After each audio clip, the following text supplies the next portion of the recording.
don't know. Oh, there's something. Okay, and there's something in the chat. What is there? That was me, I think. Oh yeah, okay, we're good. Yeah, I get these messages on my phone and it beeps and then I have to look down. So I'm sorry, there was just, and it's something like from HuffPo or something. Like something. Anyway, so I'm gonna go ahead and call the meeting to order since everyone who should be here is here. And welcome everyone. And I like to set the date for the next meeting early in the meeting so that it doesn't get lost or cut short our discussion. So I was thinking of the question, do we want to meet, do you think we should meet before the next board meeting so that we have a report for them, or does that matter? We could meet later. So I was looking at Tuesday, November 1st or Monday, November 7th as possibilities. And just want to know how that looks to all of you.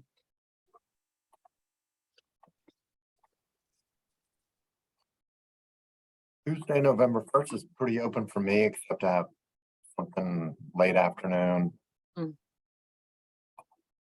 Also for me, should be fine. Okay, so you like not in the morning, but in the afternoon is better for you? Because either's okay with me. Yeah, I have something in the afternoon, like 3:30 to 4:30, but I'm pretty open other than that. Do you like 10 or 11 in the morning? Is that good? Should be fine. That works for me. Okay, so let's say November 1st.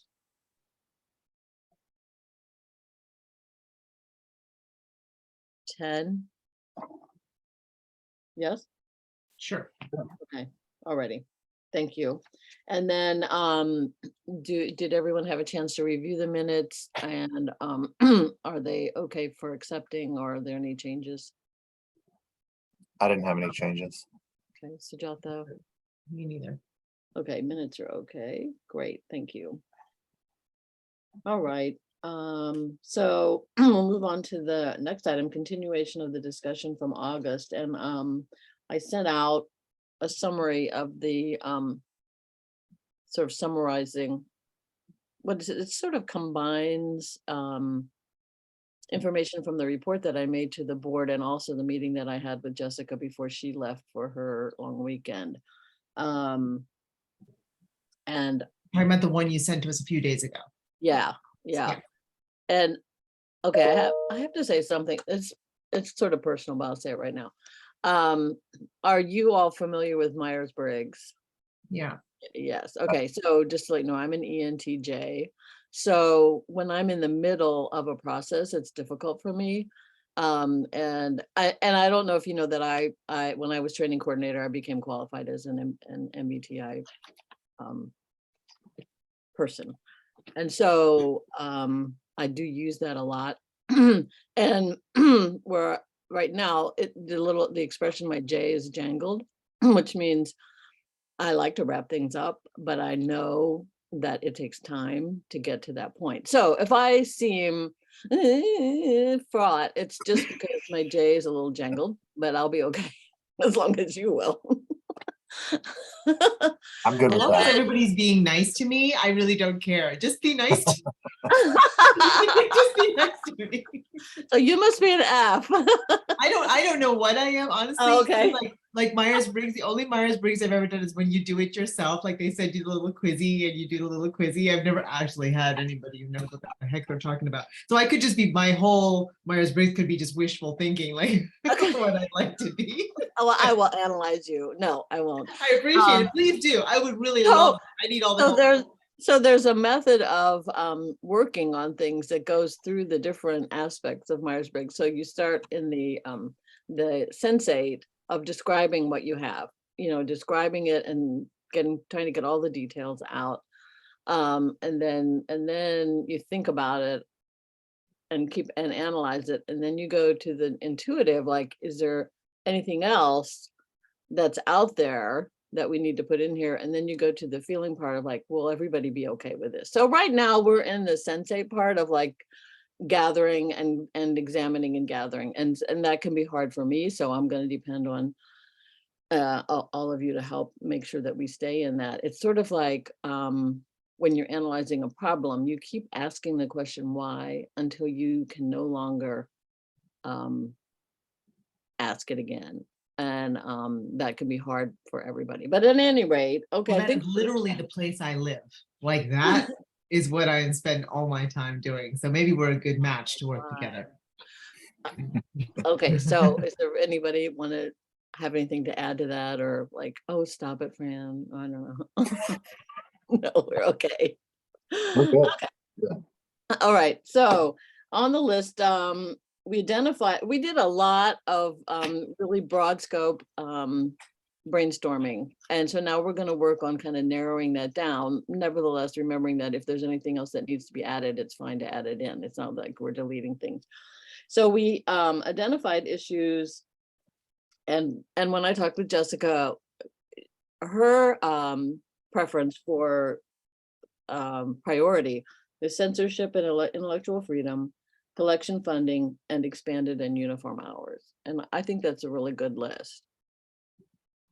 My feeling about censorship and intellectual freedom is that, and I was sharing that with Diane before the meeting, is I think that that will be a very ad hoc situation, like being prepared for when and if we are attacked that way. And in terms of preparation, we already have a really strong policy in place. We have a procedure that we follow. So we're really in a firm foundation there. And then if we get attacked or whatever, then we may need our advocates to write letters of support. The next thing on there is collection funding. And that is an ongoing issue. And it will also go along with the budget calendar when we want to have people who are willing and able to either testify or write letters or whatever. And so Diane is here to talk to us about the collection funding issue. And then before I turn it over here, I'll just say expanded and uniform hours. It's rather complex now. We, as you all know, we were able to get an agreement for funding for our expanded and uniform hours. And then COVID hit and all of that. And right now we're in the situation where we even had to cut back hours because we don't have enough staff. So it's not something that we're ready to lobby for because we actually can't fund. We couldn't fund it. We couldn't, I'm not so much fund it. We couldn't, well, maybe, but we couldn't hire, we wouldn't have the staff to do it. So we're going to go back now to collection funding, and I'm going to turn it over to Diane. Hi, Al. So Hello. I'm going to talk about some of the collection needs. I'm going to share my screen. That one. Okay. And that one. All righty then. All right. And so I'm going to share my screen on that. And basically, I'm going to go over some of the needs areas. If you want me to, I can more than wax eloquent on intellectual freedom and grabbing the high ground before the rug can be pulled out from under you and all that good stuff. But I'm going to concentrate today on collection needs in terms of funding. My name is Diane Cohen. I am the Director for Technical Operations, and that is the division that includes collection services and cataloging services. And those two groups work together to select, acquire, receive, apply all the metadata, make shelf ready, basically get all the books ready and distributed out to each of our branches. It also includes our interlibrary loan department, which is institutional borrowing when the collection may not have something. So we borrow it from, I don't know, a university or other environment. I'm going to start with a general overview of the collection, giving you a little bit of historical information, and then talk about the current state of affairs. And I do want you to recognize that the collection is an ever-changing entity. These changes are driven by community demographics, reading desires and trends, the publication industry, new information coming out, things like the launch of the Hubble and the Webb, telescopes, et cetera. and some current events that happen. So all of those have an impact on what the collection is. So while the collection may exist as an entity, what is within it often changes. It's kind of like a stream. The stream is always there, but the water passes through. I mean, it's probably a better metaphor out there, but that's the one I came up with. Okay, so like I said, I'm going to talk about an overview of the collection, and then talk about some of the impact areas and some of the examples, and then we have some discussion and any follow-up questions that you may have, or questions that come to light. Historically, in FY10, the collection was about 2.5 million items, covered all age groups, supported English, Spanish, Korean, and Vietnamese. It was mostly physically based, with a large reference collection and some research databases. And that was the year the library became an early adopter of Overdrive ebook platform. So that's when we started our first digital assets in terms of literary material. And that launched in the latter half of FY10 with a $50,000 collection. FY10 was also the nadir of the materials budget. In FY10, the budget was half of what it was in fiscal year 2000. And between FY8 and 10 alone, the materials budget was reduced by 37%. And, you know, that really harkens to right where the bubble was bursting in the mortgages. So, you know, everybody understands that that happened, but it has remained there, and at just over $3 million since FY10. Starting in FY23, the collection is smaller in terms of volumes, with just over 2 million volumes, which, if you ask those of us in collection services, we are not so much upset by the size of the collection, so much as the distribution of where it lost some of the materials. We would have preferred a little more controlled shrinkage. It is segmented into those same three major areas: the adult, young adult, and children's, which also includes the pre and early readers like the picture books and juvenile readers and things like that. It also now supports 4 additional languages for children. There are still 22 branches plus access services. The collection now supports 1.17 million residents, and they are highly educated and diverse. We are now a majority minority county, and our circulation is 10.58 million per year. 2.5 million of that is now digital, where previously it was 100% physical. This is just kind of a shot of the size of our collection and where it's distributed in terms of age groups. So you can see it's kind of shrinking and steadying out, and that's going across both age groups, the adult and the children. So when it comes to funding, there are 5 major areas that are impacted, and that we try to, I'll call it, pull the levers on. So when we're paying attention to one, sometimes we lose attention on the other when we are underfunded. So collection age is, when are the materials that are in the collection, when were they published? You know, are they published more recently or are they older? And availability, does the library own it at all? These are core indicators of collection health, and are all about the funding necessary to maintain a collection. We are at a minimum, oh, sorry, I forgot to turn on my timer. So I'm gonna, we are, the question is are we as a library at a minimum able to buy the things that we should be buying, the things that are most highly recommended, that are essential for a large public library like ours, and can we keep it in the collection? Can we buy enough of it? Accessibility is more getting into the balance of something that is available in the collection being not literally available for checkout. So, you know, yes, we have it, but do we actually have it so I can put it in your hands today or in a very short amount of time? So the availability is one thing, and then how quickly can I access it is another. And of course, wait times for materials gets into that aspect. Wait times are especially relevant for our digital materials, where the cost of those materials sometimes makes it irresponsible to hold to our 6-to-1 ratio. that 6-to-1 ratio is we prefer that no more than 6 people wait for any one copy of a book. So for every copy, no more than 6 people in line waiting for it. Okay. Physical, we buy more. Digital, we buy up to a certain point and then cut it off. And that leads to responsiveness. You know, print and digital requests for a title are a very regular thing we get from our customers. It makes our collection better by having their input, and adaptation of new formats, read-alongs, replacing our CDs and kits, expanding or experimenting with things like the library of things. All of those are responsiveness to community needs. So these are the 5 major areas. And so when we're concentrating on something like collection age, maybe our wait times might go up a little bit because we're putting a little more money toward bringing, you know, making the collection a little bit younger. And so wait times might go up.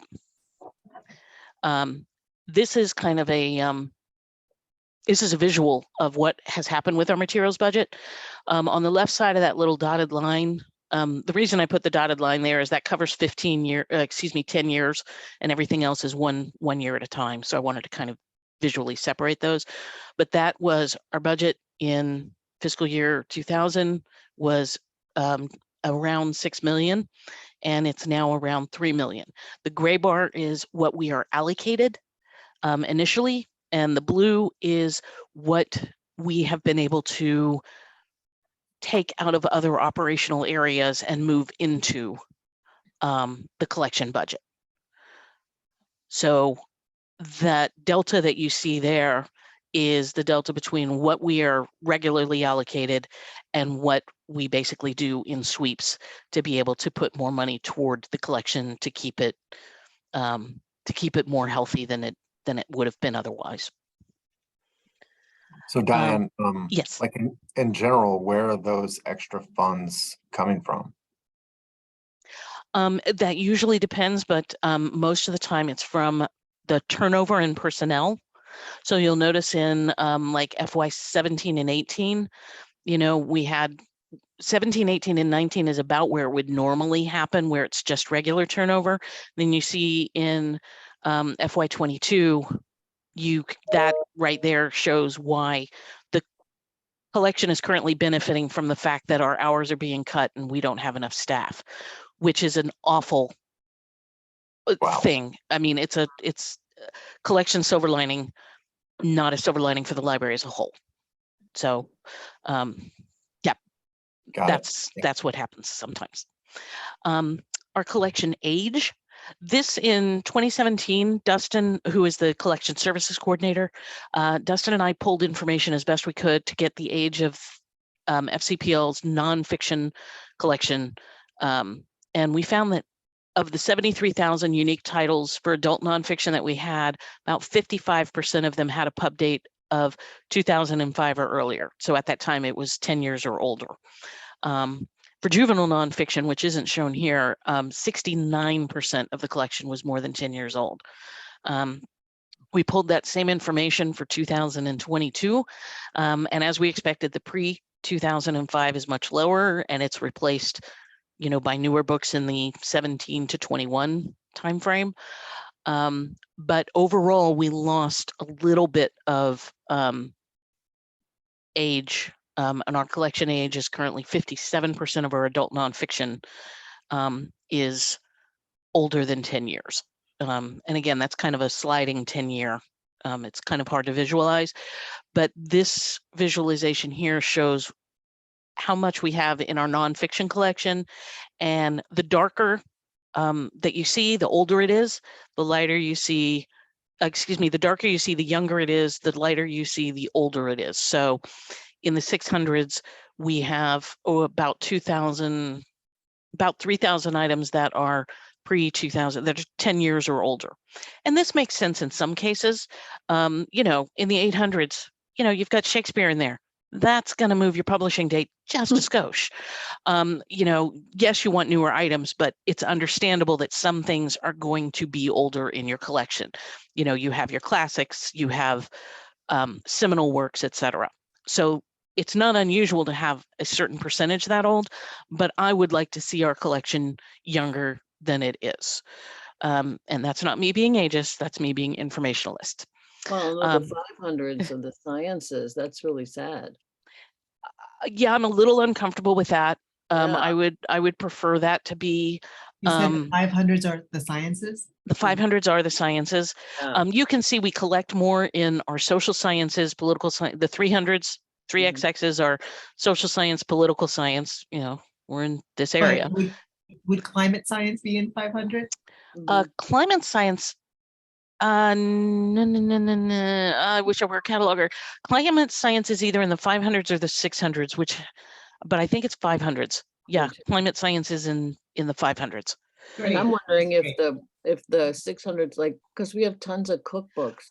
Well, 600s are being dragged by cookbooks. There's no doubt about that. Oh, We're yeah. working on that. You know, there's so, you know, and there's Oh, certain right there. things, you know, sure, you know, we understand with the ongoing cholesterol problem, lard is probably not the central thing you want in your cookbook anymore, you know, but there's still really good cookbooks out there that are, you know, slightly older.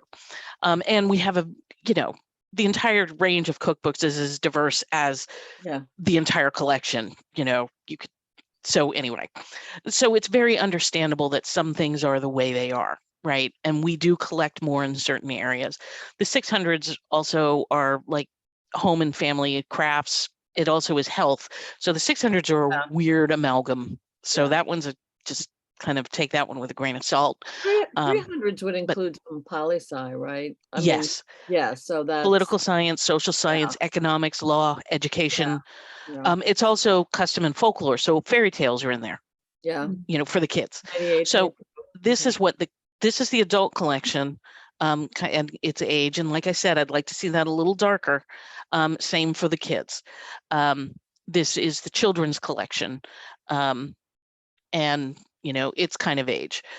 Now, when we did this 5 years ago, 69% of the collection was more than 10 years old, and currently 57% of the collection.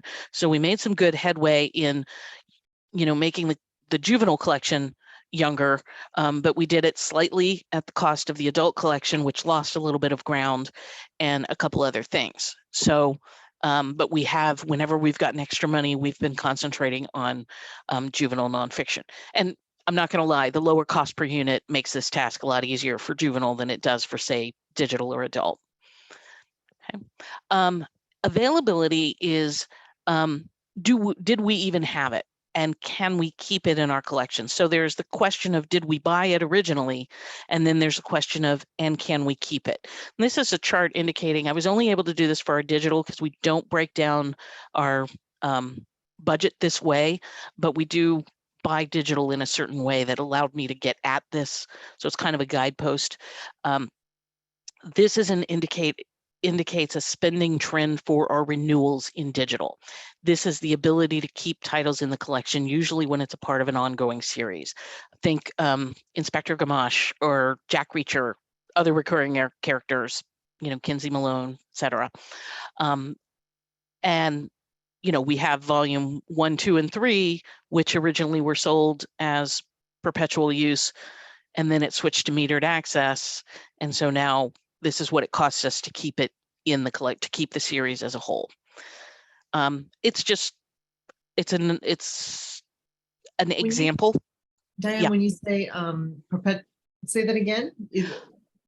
Perpetual use, the first licenses that we bought in digital were perpetual use licenses. They have now switched all to all of the big 5 are now metered access, which means that every 2 years, if we want to keep it in the collection, we must repurchase it. And this is what that trend line looks like.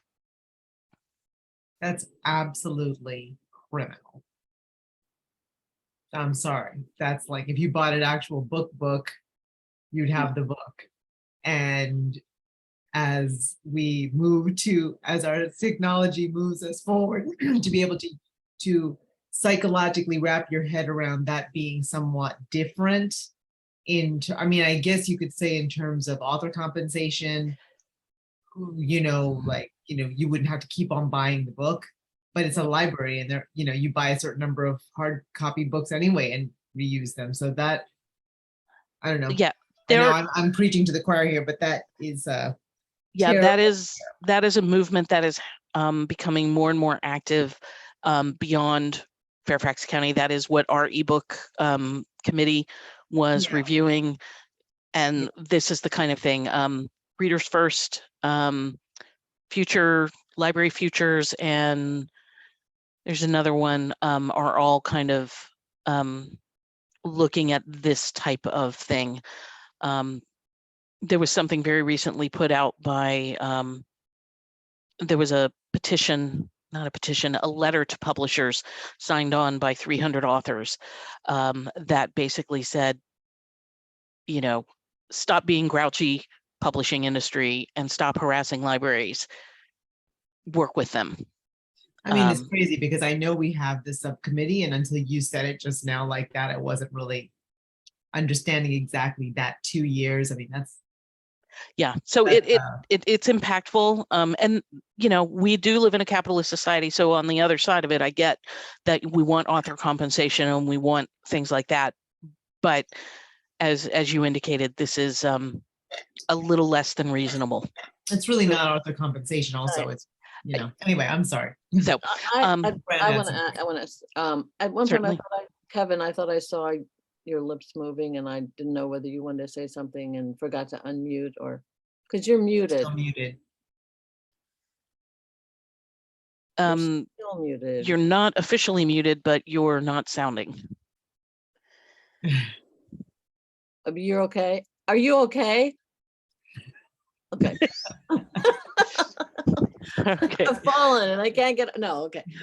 All right, go ahead, So Diane. my time is up, so I want to speed through some of No, these. it's Year okay. over year, our holds have gone up. This is just kind of showing again the demand that we have.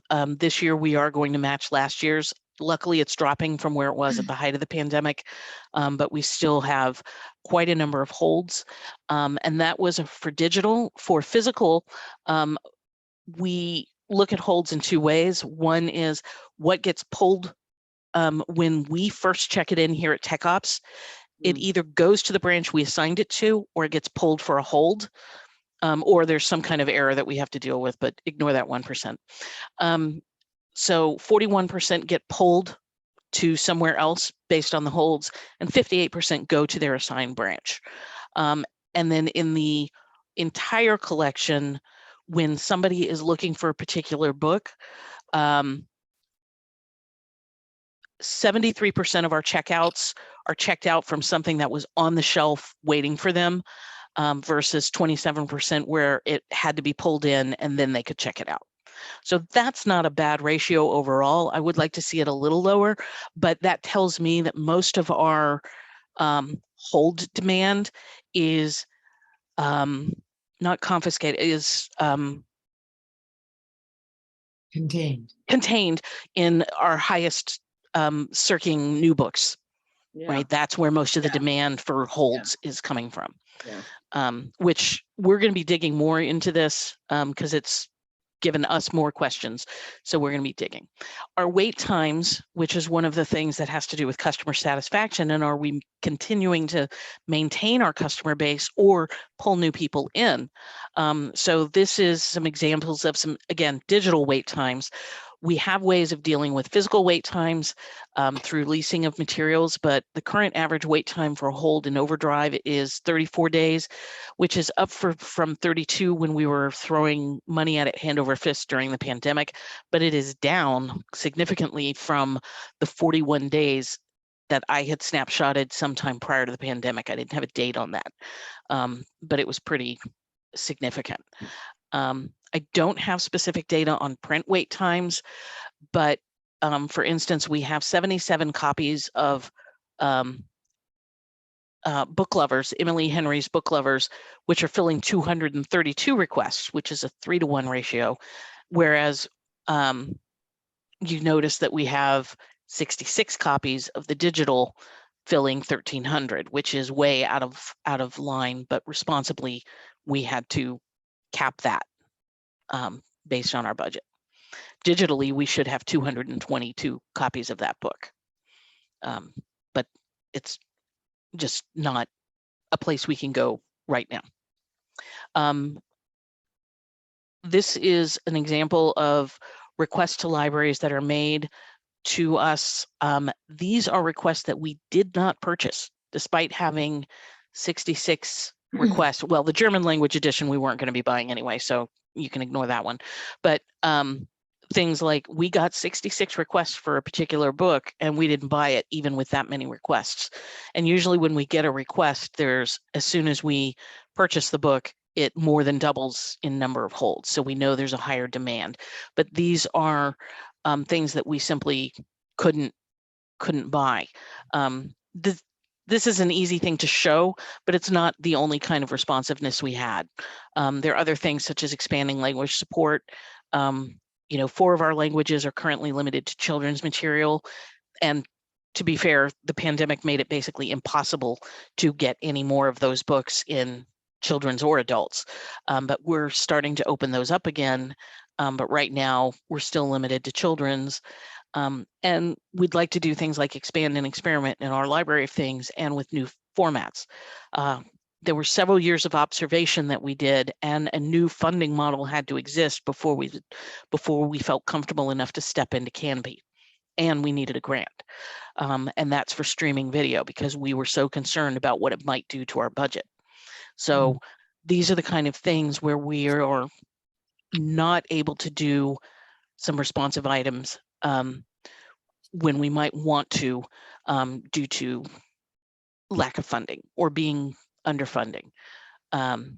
So again, underfunding impacts, how old our collection is, when were the materials out? Do we have in our 500s, do we have information about the web? Do we have information about Hubble? Is Pluto a planet or is it not? Those kind of updates that we need to make very regularly. The availability, do we have enough copies of the item? So even if we bring the title into the collection, do we have enough copies to fulfill demand for long term to be able to keep it in the collection so it doesn't get too well used, et cetera.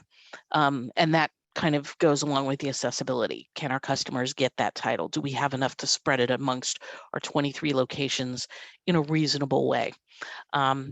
Popular materials, I think we're always going to have wait queues, and so be it. That's kind of the way it is. We would like to see that lessened. I would like to see us, dedicate a certain amount of money for digital hot picks that is similar to what we do for physical, but it's only for digital, and for that not to come out of our existing digital budget, which is barely keeping up. And then being able to be responsive to community needs. That to me is something that we always set aside money for, no matter where we are in our collection, because we need to be able to respond to things that happen, either current events or things that are necessary within our county.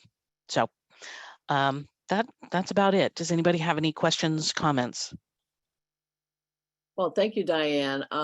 Just a comment. I think this is incredibly important information for us to have and to keep on file for when we are ready to draft messaging, because this is really, really critical. So I have I'll a turn it question over also, to Diane, if I Sure. um There we go.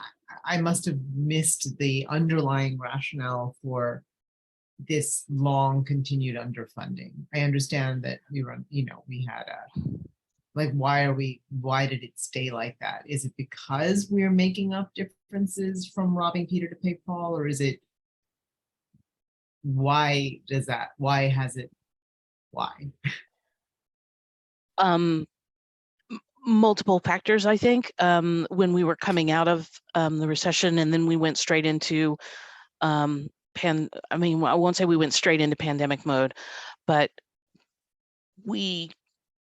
our collection allocation has remained the same. The budget for the library, I believe, has remained flat, with the exception of it has the only increase in the library budget in the last 10 years has been, and Kevin, you might want to correct me if I'm mistaken on this, is basically for personnel raises, and that's it. So, even a lot of the technology things, so it's not just collection, there are other areas. But I am somebody who's able to pull that information a little better or a little easier than maybe some of other folks because of the way the collection exists. And I can say, here's funding, here's results, and here's what's happening due to that. But I'm not sure exactly, has to do with county priorities. And how the library is perceived within those priorities.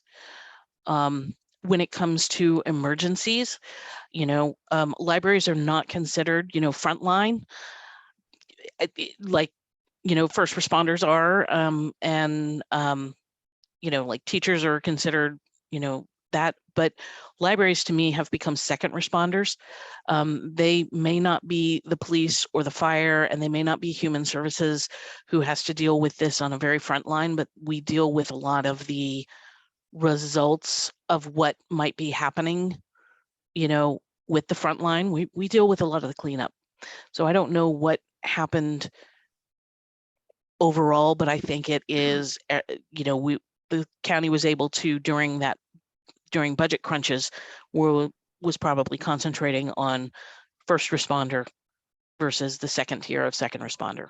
Well, And if I want to add something that I discussed with Jessica, is that right now I feel like we're seeing an increase in cooperation with other agencies in library services, and like the Lorton multi-use center when that opens. And I think the idea has always been that libraries, it's almost like a sacred cow or a silo kind of organization that serves a real distinct portion of the population and can stay static. And I think for our purposes that it's going to be really important to bring up just what you talked about. I love that term, secondary responders. I think, that the libraries need to be seen in a different light from, oh, aren't you nice? You have all these books, that's really nice. And you're doing such a good job with what you have. And I think, for us to start to be making the case of, thank you, but no, we're more than that. I think also that there's a complete misconception, because when you walk into our Fairfax County Public Library, they look beautifully funded. They're beautifully kept. It looks like they're well staffed. Yeah. No one would know. The public doesn't know that they're chronically understaffed. The public doesn't know that understaffing is paying for keeping up collections or whatever else. The public doesn't know because it's very well managed and very well run, right? So, you're almost at the mercy of or rather the victim of your great doing a really good job, and then people just have no idea.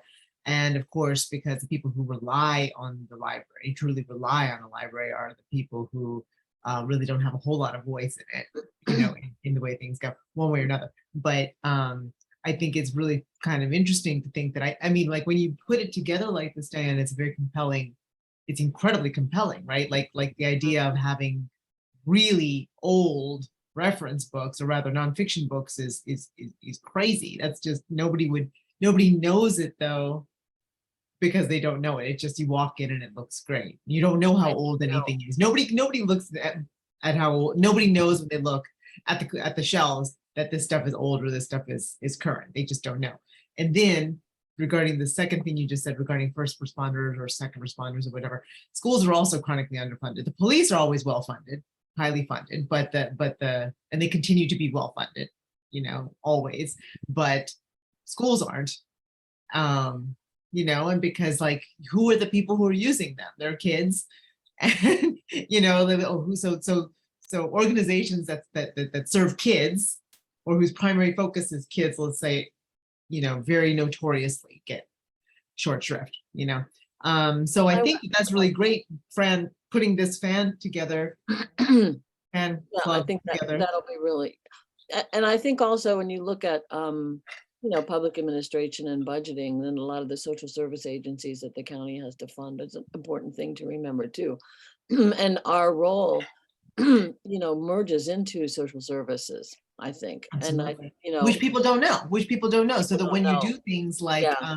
try to come up with a social worker to support staff, it looks like it's some kind of crazy idea, right? Which we've had even speakers come to talk to us and say, why are you doing this? You're supposed to be focusing on the books and not understanding the multiple roles that libraries and librarians play.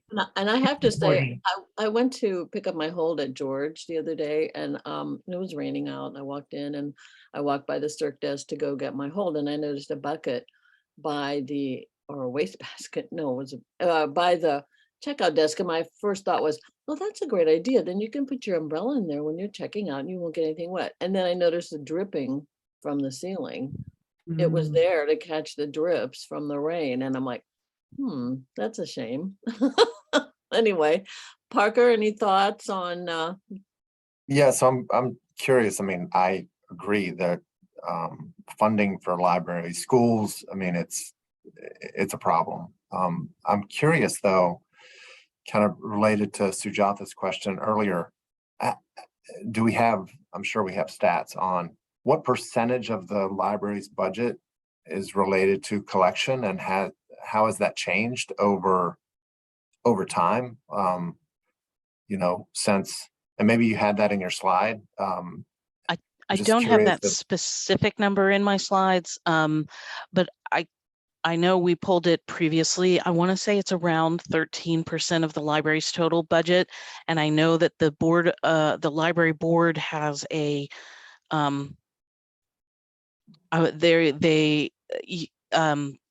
I won't say a policy, but their yeah, ideal is 20%. right, that's right. Okay. Well, Yeah. did it over time, has it, like, was it around 20%? And over It time was it's gone 20%. It was 20% in the 2000s, in the earlier days, and it was staying there, but it has not seen above 15%. The initial allocation for sure has not. I believe this year we may have come very close to that as basically the budget was, we got 50% more than our initial allocation, at least, going toward collection, but that came at the expense of right. the sea change that's happening in staffing. Yeah. Okay, well, I think this is really, oh, Kevin, your lips are moving. What? I think he said he's going to go out and come back in. Okay. Thank you. Pretty good, Sujata. I did not. I did not get that. That's great. That is great. That's somebody who's been on a lot of Zoom meetings over the past couple of years. She's like, oh, I know what this means. I know what this means. We need to have a Zoom dictionary. You can't hear me. I'm going out and back in. Yeah, that's good. That's just brilliant. Well, I think this, having collection funding as one of our issues is definitely solid, and this was wonderful information. And Can we do something? I'm waiting for Kevin. Can we do something, Fran, where either this or some version of this is something we can share with the public in a regular trustee meeting to, okay, so I think Kevin. I'm sorry? There's Kevin. Oh, hi, Kevin. Can you talk now? No. You know what? Do you have your outgoing sound accidentally turned down? No? Like on the sound bar, not the mute, but on, no. Okay. I'll ask the question, is it plugged in? The microphone. Yeah, is the microphone plugged in? I think he's going to find it. So I would like to suggest that we include this in our notes of the meeting, and what? Diane is laughing. Can you guys hear me now? Yes. No, Hey. come on, let's ghost him. Yes, the microphone's plugged in. It's a laptop. There's no microphone. Okay, hi, Kevin. Hi, everybody.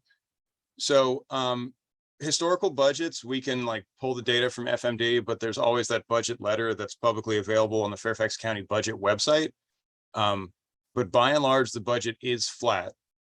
And then as we get additional money to cover like mandatory pay increases or whatever adjustments to try to retain staff or hire staff at a competitive rate, those are also offset by retirement shifts. So we've kind of got this like ratio change where our collection budget is flat, but because our overall budget is kind of ever growing, the proportion spent on collection is less than the total budget. Like our raw number on budget is 40 million, but like 10 million of that is kind of pre-allocated to benefits and stuff that we have like zero control over. So that's just kind of how that works. And things like, you know, leaking ceilings, that doesn't come out of our budget, that comes out of FMD, which is good, I guess. Otherwise we would be in a lot of trouble. Yeah. And then I feel like there was another question that I was chiming in on before that somebody asked. Sujatha. What did I Maybe. ask? Oh, I just was asking, but I think you might have been gone when I was asking whether this stuff that Diane just presented could be presented like that to our board at the regular meeting or maybe some version of this, maybe as we've come up with some ideas regarding supporting a funding ask or, you know, whatever, which I think is our ultimate goal would be to do something where we increase the funding for the libraries, I imagine, right? Okay. Well, Yeah. I mean, thoughts? I think Diane could lean it out to make it more of a, I mean, not right. I'm just saying we I don't know if we're necessarily there at that point, but just like thinking about this presentation is extremely illuminating. And there may be other things that we could tie directly as we come up with, as we brainstorm ideas that could be tied into this to make a sort of a whole presentation that could be shared with people and even shared with our supervisors, et cetera. But maybe like as we into the future, I'm just like putting it on the right. just Well, put I a have pin in it. I have a couple of suggestions that occur to me is that I believe there'll be a slot on the agenda for committee report. And so what I would like to do is do a little abstract summary of the information in Diane's report, so that she would send that to me. And then I would also like to include it in our minutes so that it is on record. Because I think when we get to the point of preparing elevator talks or whatever, that we're definitely going to want to have these facts, and maybe and that's going to be a while, so we may need to update, but just so that we don't lose this Exactly. information. And what I would, and I'm sort of thinking this through, but that what I would do is like I would prepare the report and I will send it to you all and see if my little summary for the board incorporates enough for the impact that this presentation had on, I think, the rest of us. Now, Kevin, do you want to add anything to that, especially in light of the finance committee prepared their budget memo, and I don't know if you were able to attend that meeting. I did not. I didn't get on for some reason. I didn't have my calendar. I would have gone to it. Anyway, can you comment on that, or is that? I didn't go to the finance committee meeting. I did write the overall budget letter, like the summary letter for our annual budget report that FMD does the rest of. Okay. I guess the question kind of is this something that you want this group to report up to like the mothership board of trustees, or is the point of the Fran fan to kind of take this as a talking point for the advocates you're trying to recruit for when they go do their elevator speeches or when they do their advocacy? I would say yes to both. Yeah, me too. Yeah, to keep the board informed, and then, you know, especially the impact of that. And I think that in my brief conversation with Jessica about the memo, it doesn't go into stuff like this. Is that correct, Kevin? I don't know. I didn't read I thought the budget memo that you worked on. I just drafted. Is that different from the one from the board? Ours is not from the board. This is the one from the organization, like upward, and it's in multiple parts. Most of it's written by FSD. We just kind of did like a 2-page portion of it. I think it's around 10 pages every year. What is Cool. FSD? I think the one that the, Facility Services Department of the library. and Or, I I'm think sorry, the one- Financial Services Division. I'm sorry, I keep interrupting. But I think the one that the finance committee did will be in our packet. And maybe Bobby knows for sure, because I think that's what Jessica and I talked about, that the trustees will have a chance to review it and perhaps talk about it at the meeting. I could be wrong about that, but I think that's right, because it's soon, what is it? Anyway, so anything else on the presentation, so that, because it is, well, it's almost 11 o'clock and I was hoping for an hour, but can people go over an hour? If, the rest is more straightforward. I can go to 11. Do we have enough time on the Zoom? Yeah, I can go over a little bit. Okay. And I feel like with this, we've definitely identified the problem. I mean, this is a problem.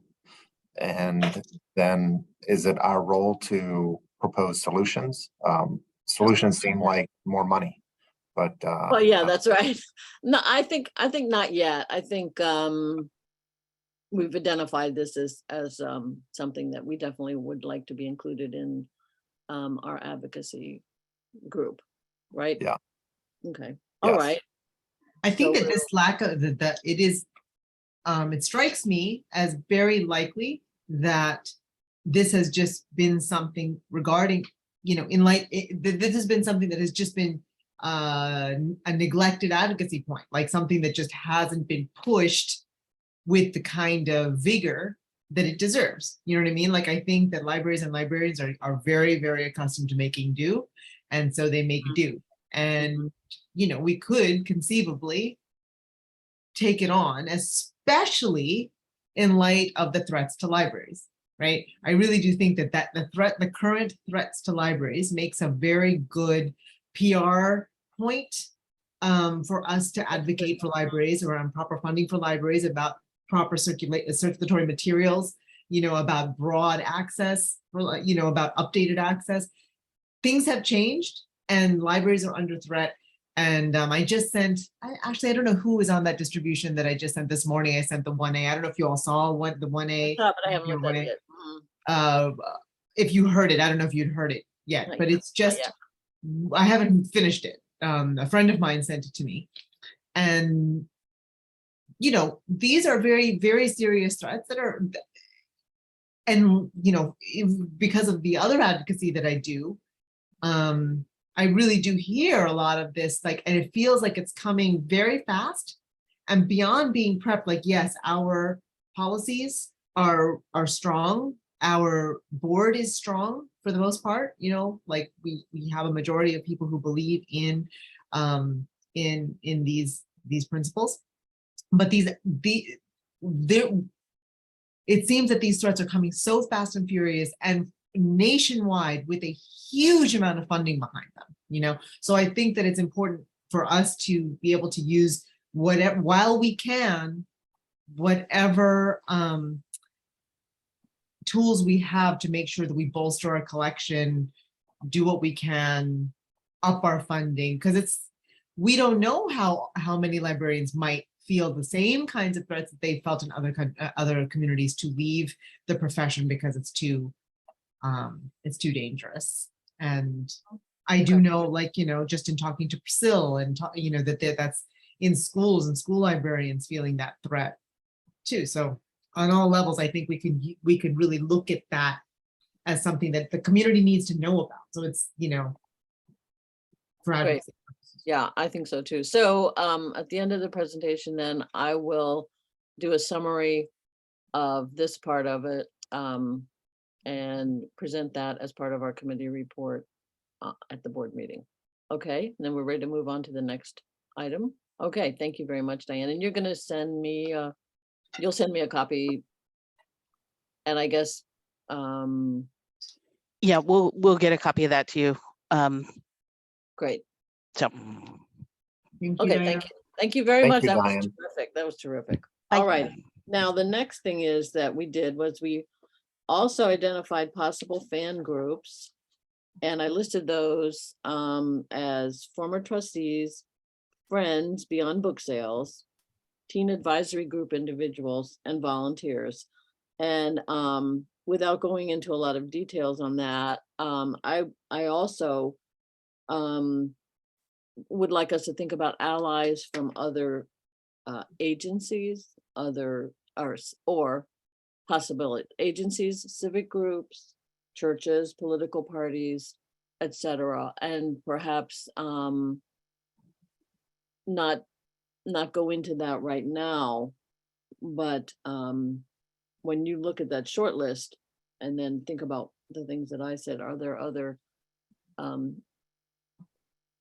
groups? And it's funny, I had this, no, I'm not gonna talk about that. I'm gonna listen to you. So Parker, any other thoughts on adding to the list of? I mean, nothing really jumps out at me. I mean, I'm sure there are lots of advocates in the community for libraries. So I think we should tap into all of those. But I mean, I don't have any at the top of my mind right now. Can I ask you a question about that? Mhm. Yeah. How do we feel as a group about when we look at other advocacy groups that might be able to support us and be as side by side with us, because they also are promoting the same kinds of issues, let's say, or the same kind of access issues? Are we at all concerned about the community?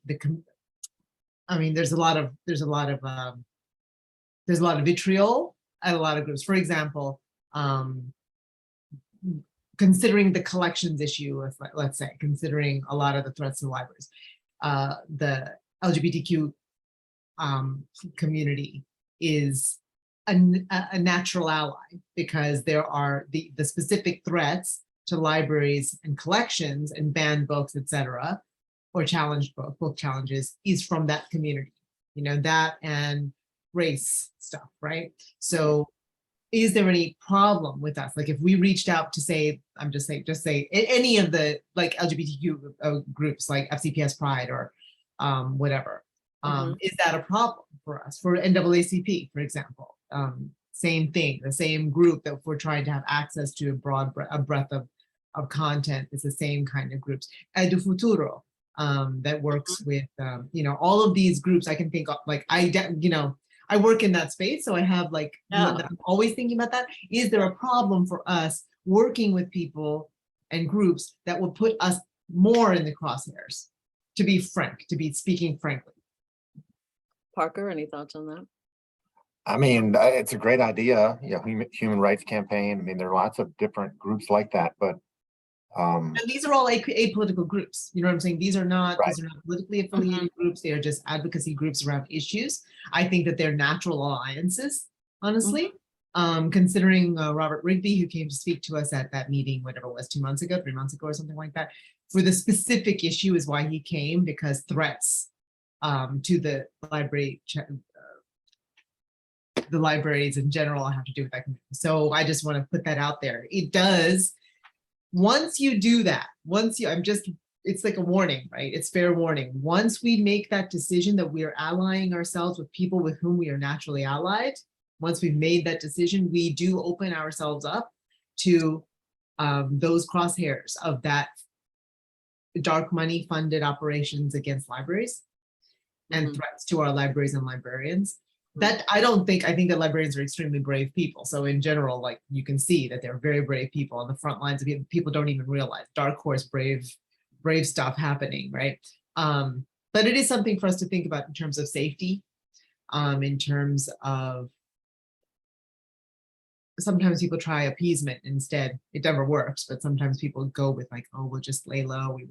We'll do this undercover. I guess I would contrast that with having, you know, what is the image of the library? And I think that it is, because someone said this to me on the no fines issue, that we are a middle or upper middle class institution, and those people can afford fines, and that's why we should have fines. And I think that neglects a large for me, a large portion of our users. And I think to me, the whole thing that concerns me is that our image, and once again, I go back to that we're, oh, you make do, you do a great job, everyone thinks that you're great. And the people that we support are broader than that image.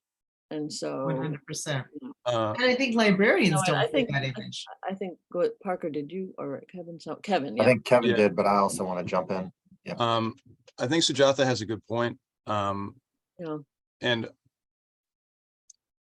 I think that the library, like, we already have a lot of designated potential advocates that are library only, former trustees, friends Mhm. groups, Mhm. whatever, and we wouldn't run the risk is not the right word, but like, let's say we partner with a specific organization and they're going to advocate for us.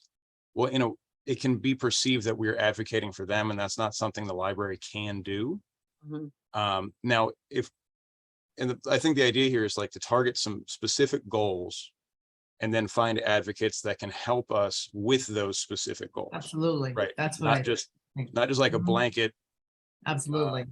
massive list of goals that all people need to advocate at all Right. avenues. And not like a coalition. I'm not even talking like a coalition. Right. I don't think. And like, but I think the fear is that there could be a perception of coalition, mhm. which could earn us negative impacts just by the way things work these days. So I don't think there's any reason not to partner with these organizations necessarily, but I think we might be putting the cart in front of the horse, because if what we're going to talk about is like priority one, more funding for the collection, I think former trustees, friends groups presidents, people in that kind of world will have better access to the people who make funding decisions, and they have a little more credibility going to those places. We could say, I don't know, pick any nonprofit group that you want. Mhm. Them standing up at a supervisor's budget meeting isn't necessarily going to carry a lot of weight. It's just like, well, okay, like, you know what I mean? Like, Also true. Yeah. like they have a limited amount of access, and that limited access results in limited impact. I'm not saying that we don't want their support. I just think in terms of the 2-3 goals that I saw from the bullets, that hyper-specific advocacy efforts are probably going to be more effective. Yeah, and I was just gonna, along those same lines, Kevin, to whom are we advocating? And we're advocating to the county, to the state, to the federal government, to Congress? No, I mean, it depends. And so if we're looking to advocate to the supervisors, then I think it's much more effective to have local organizations that have ties to the community.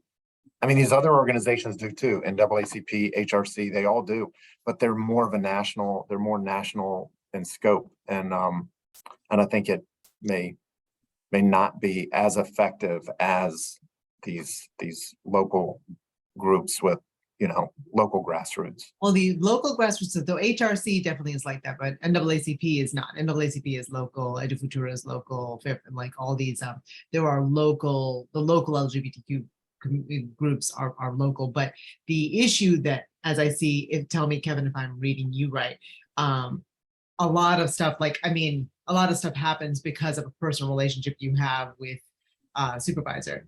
And that supervisor trusts your instincts and trusts you to have right takes on things, and trusts you to bring him or her information that they would use, and to advocate at the board to increase funding for the library. So in that way, sort of that relationships that you have made with these people in power can be helpful for funding our libraries. The use of those local advocacy committees or groups, as I see it, would be sort of a public pressure to bring like a sort of a public pressure on them to do something to increase funding. So that has its place as well, right? You can do a hand in hand.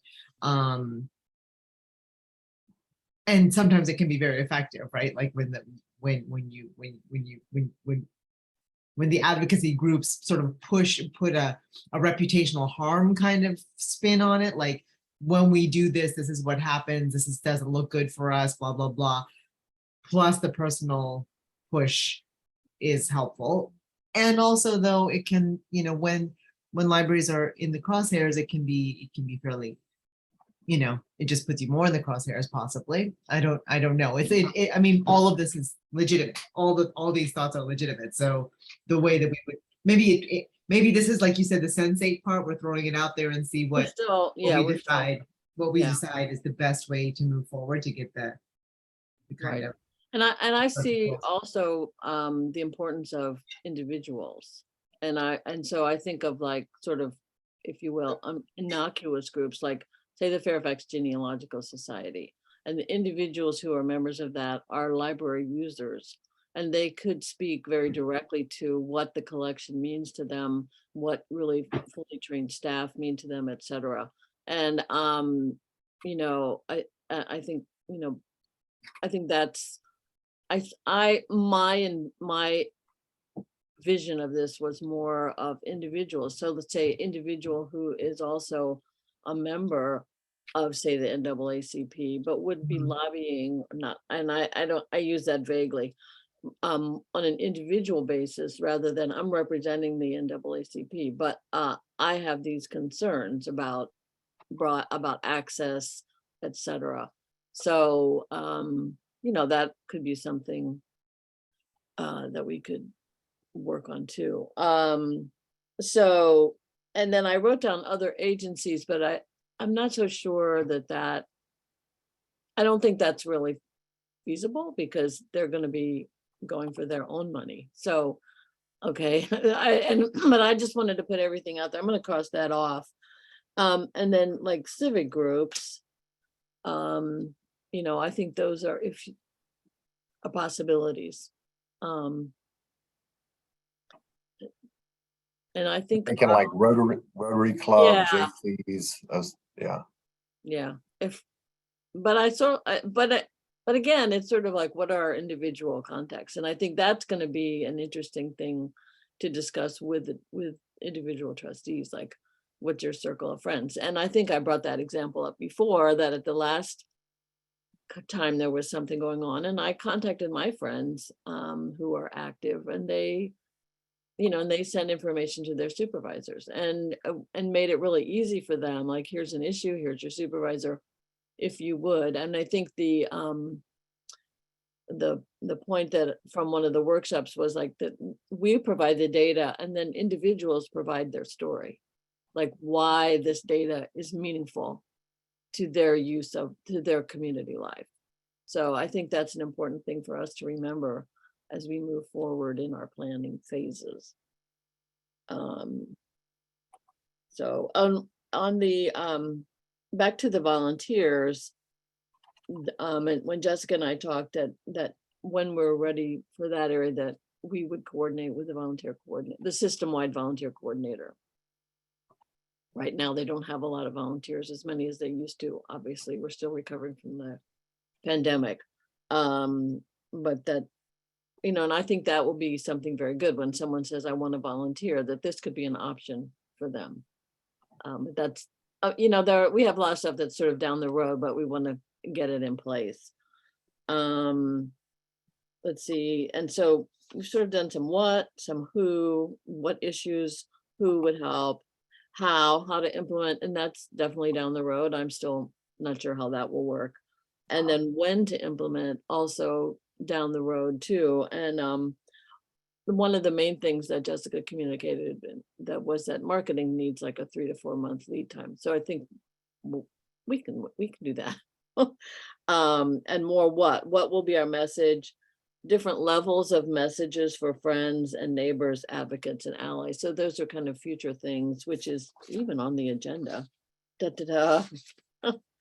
Yeah, next steps.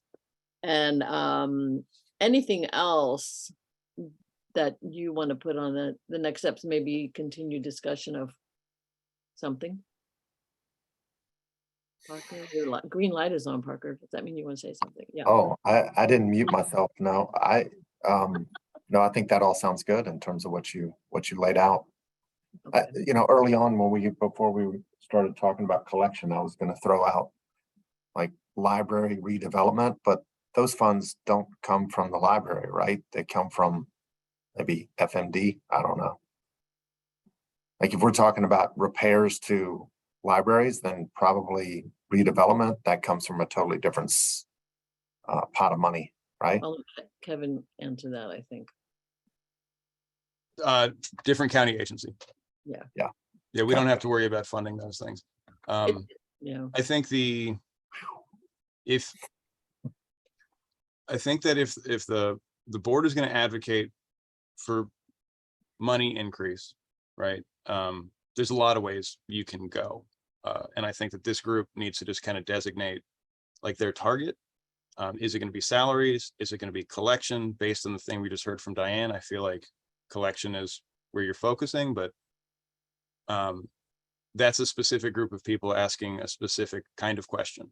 But the other goal that you guys enumerated, the intellectual freedom and censorship, that's kind of like a task force or like an emergency response team of advocates, where the next time Gnomegate happens, that you guys have a Rolodex of people who will show up and talk about intellectual freedom at the community center meeting or wherever, the places that we don't necessarily get invited to or whatever, where it's like outside of our scope to respond to those. That's where the advocates of intellectual freedom who work somehow against censorship or whatever, those people as like deployable versus the funding goals, which is really more of like a long game, figuring out who to talk to, and if not directly to supervisors, then like who do the supervisors talk to? Like who are the community leaders in that place? Do you know them, right? We talked about JCs and the Rotary business type people who are perhaps unaware of what the library does to facilitate business and that kind of thing. Like go to the Rotary meeting, right? They always have a monthly speaker, that kind of stuff. But I think it's more of like a broad plan, and obviously it's up to the board to decide what is the priority. I just, there's that like a community engagement thing is like, you can't add too many people onto the caravan because eventually the message gets diluted. And everybody who you bring on to your coalition, there's like message diffusion. And I think it's just a question of like very specific selection and recruitment of advocates versus, hey, do you want to volunteer to go advocate for us? Because vetting the people doing the advocating is important, and known quantities, I think, will be much more productive than recruited strangers. I could be completely off base here, right? But, if we say old trustees, they know how it works. They remember how the budget was. They know what works and what doesn't. Friends, presidents or treasurers or whatever, they see the money every day. They show up to the book sales. They know what's going on. They are in the buildings. They're talking to the customers. I think that extra touch, that personal touch of like specific information about specific location needs is what is the story people will hear versus, oh, hey, I need $37 million for books. Like they're going to go, what? I don't know what that means, right? Because we're talking about such huge piles of money that people can't conceptualize it, right? It's a $4 billion a year county, right? Yeah. Very good points. Okay. Anybody else have anything? We have our next meeting date set. See how good that was to do that first. Well done. Tuesday, November 1st at 10 a.m. And when I know Bobby will do the minutes, and then I'll look through them and I'll come up with a summary for the report next week. And I think that's feasible. Bobby still there somewhere, I think. No, you took her place. No. Bobby's next to me. Yeah, she'll have the minutes up at Bobby's speed. Yeah. Hopefully. Yeah. And then from the minutes, I want to like look through and sort of generate an agenda and send that to you guys and see if you want to add anything to it. I think this one, I was away, so I didn't really get to do anything like that. So we're only 15 minutes over. That's not too bad. Any last minute thing? Good job, everybody. Okay. Then I will see you, I guess, next week at Kings Park for and you guys haven't been to one of these, I don't think, because you've been pandemic babies. And so it's so fun. Be sure to get there at 6:30 because they have great catering, great food, right, Bobby, for the volunteer thing? The volunteer meeting next week, Yes. thank yeah, you. yeah. It's just a really lovely meeting. Okay, Okay. right, I Thank think you, we're guys. finished. Okay, thank you, everybody.